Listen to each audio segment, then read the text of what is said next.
have kind of a big project underway behind me. And I can see right now that the cats just think all of this is their playground. They've already dug up the seed tape from the lettuce that I planted on seed tape because they keep using that middle planter as a litter box. Not awesome. But I bought some mesh today to try and put around it or over it or whatever it's going to take to keep them and the chickens out of there. I don't think the chickens have gotten wise to the veggies yet, but I'm sure once they start growing anything green, then that's going to be an issue too. At least with the ones they can reach. I do have radishes popping up. Radishes are so quick, I'm not surprised, but I'm only on day 5 and have some little radish sprouts. So that'll be exciting for those to come up, and we'll have fresh radishes. Say that 3 times fast. You probably can. But I'm also dealing with ragweed, so I feel like ragweed and radishes, not the best combination. And being outside and doing any kind of project is definitely challenging right now. I'm powering through because I want this little mini fall garden to work.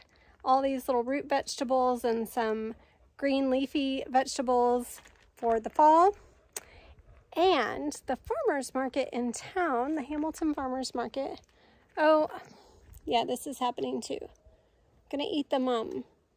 Y'all are just a menace, 6-month-old kittens, a menace to society. They're calm now, they're eating. I went to the farmer's market today and was pleasantly surprised to see that they had blueberry bushes about 5 times bigger than the ones I got last year, which were so small that Ryan ran over them with the mower when he mowed the weeds here. I did not have them like sectioned off, and it was so hard for him to mow as it was that, yeah, the blueberries were sacrificed. So I've got much taller plants this time around. I'm going to try and kill off all of the weeds and such that are along this strip where I had it before, because if I can use the spot where I planted the blueberries before, it's mostly peat and really good potting soil. Blueberries like very acidic soil, so the entire hole was almost filled with sphagnum, peat moss, the stuff that you buy in the big cubes. So I'd like to use that. I also got a Chinese pistachio tree, which I hear grows very well in our horrible soil. I got a little wisteria that I have no idea where I'm going to put, but I'd like to put it somewhere that it can vine, but she rarely has those, or at least I've never seen them there before, so of course I snagged one for $11.99. Great price. What else do I have? Oh, a raspberry vine, which I tried to plant one of the dormant ones from Tractor Supply last year. Didn't work at all. And then I've got my random trees left over that I've been trying to grow, and they're not really working. So right now, all they are like paperweights. They're holding down the tarp. That's their only purpose. They all got some kind of disease. I think they've got some insects, some webbing on a lot of them, so they didn't work out so well. That is always the hazard when buying plants online. That's what these trees were. And granted, they came in during some really harsh conditions. They try to ship them when it's not 100 degrees outside, and they came in, and about a week later, it was 100 degrees. So these poor plants or trees, I'm letting the suckers grow to see if they turn into anything meaningful, but I don't have high hopes. However, I did notice that one of our old pecan trees from 2-3 years ago seems to be sprouting up from the suckers that grew at the base of that tree that died. So who knows? All one big experiment. I also went to a place I've never been to before called Dig This, and I didn't realize that they do landscaping as well. So that will be nice if we want to reach out to them next year. I saw a bunch of awards and different magazine articles and different things they had posted on the wall, and they do a lot of natural landscaping. So considering we have this whole area around the house that is just fill dirt piled up that has sprouted a ton of weeds, we would love to have somebody come out and just do some easy xeriscaping, at least around the house. So that's an option. They also had these big, beautiful mums. So I bought one to put on the porch because, believe it or not, Ryan, that is his favorite. He's not a big flower guy. Doesn't really give them to me either because he's like, oh, they'll die. But he loves mums. So always happy to get one for him in the fall. And she also had pretty limited selection of plants because, I mean, hello, it's October. But she had these 2 privet bushes. So I bought those and I'm going to put them in our planters from Tractor Supply. So I'm going to container plant them for now, but if they get too big for those containers, then we'll move them out to the front and have landscaping out in front of the house. So let's see how this goes and what the progress looks like. This is my starting point and I'll let you know when it's done. This is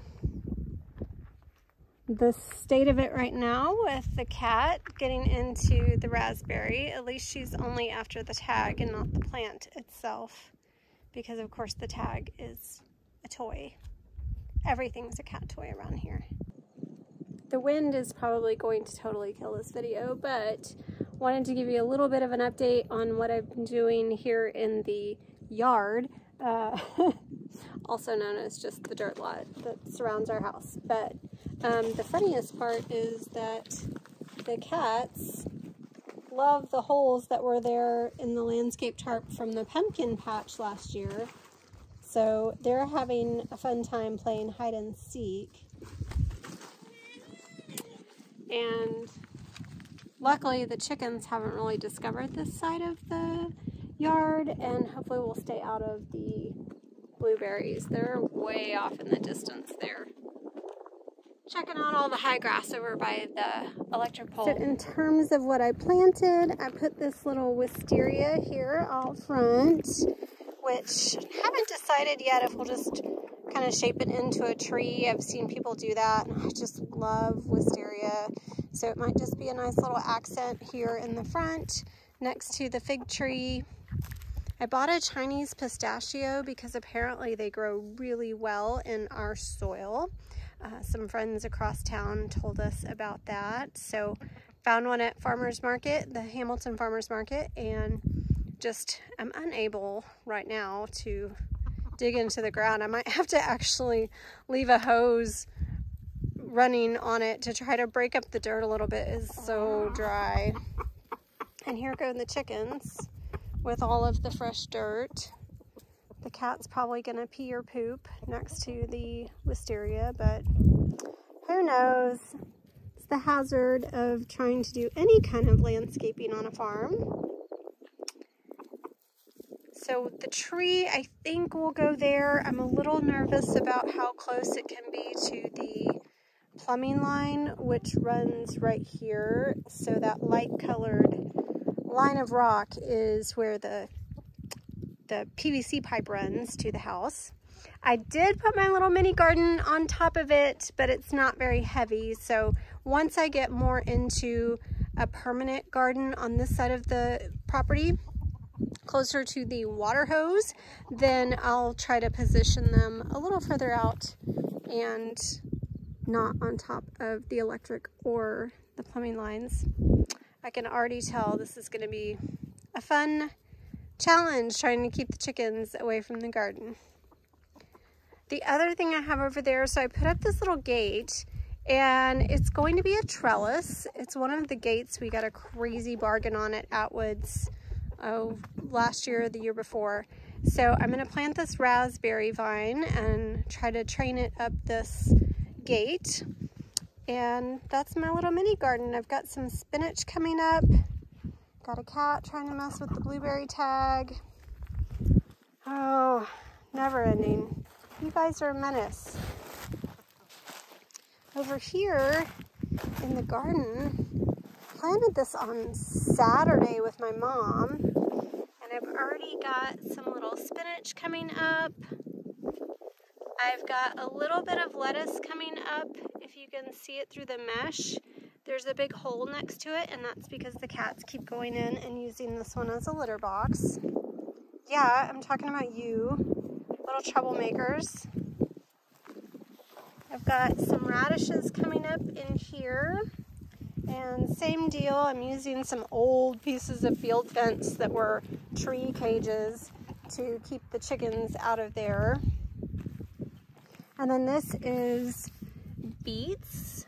I've got some beets coming up, and the other side is carrots, which are not up yet, but I'm not surprised. Carrots take a little bit longer, and the beets are just now starting to pop up in certain places. You can see the pistachio will be off to the left, and if they don't get really big, I think it'll get about as large as that cedar tree back there, about as tall and about as big around. Of course, not with the full base, but it will be about that size.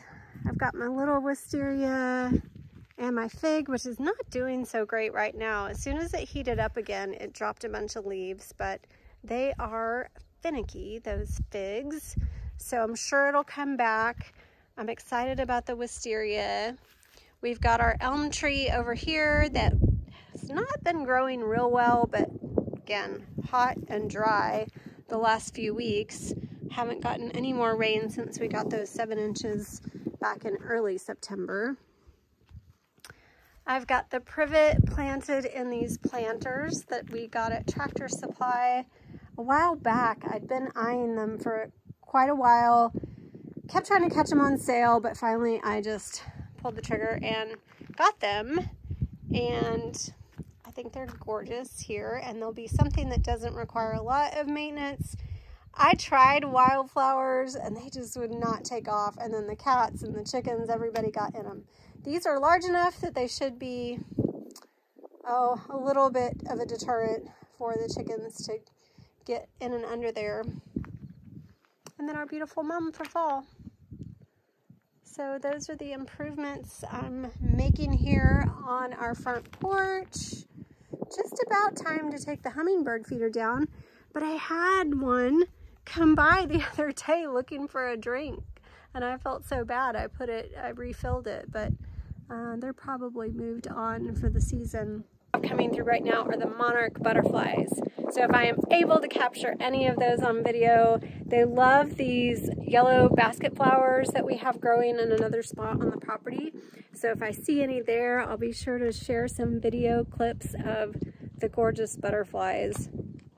I am loving fall, but I'm also loving the fact that I have a little bit more time to grow things, that Hamilton Farmers Market was getting brand new stuff so I could plant more things. Probably not great for my wallet, but it's great to see more greenery this time of year, especially since it's hot and dry and everything is turning brown again. So we are dealing with a hot middle of October. So it seems like it'll be a nice cool end to October. It almost always gets cold right around Halloween, so I'm not surprised, but you can't predict anything this year. So stay tuned for more adventures at Time Pastures. You never know what's going to happen around here. Subscribe to the channel so you don't miss a single update. Like this video and comment if you have any questions. Thanks for watching.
What we do have right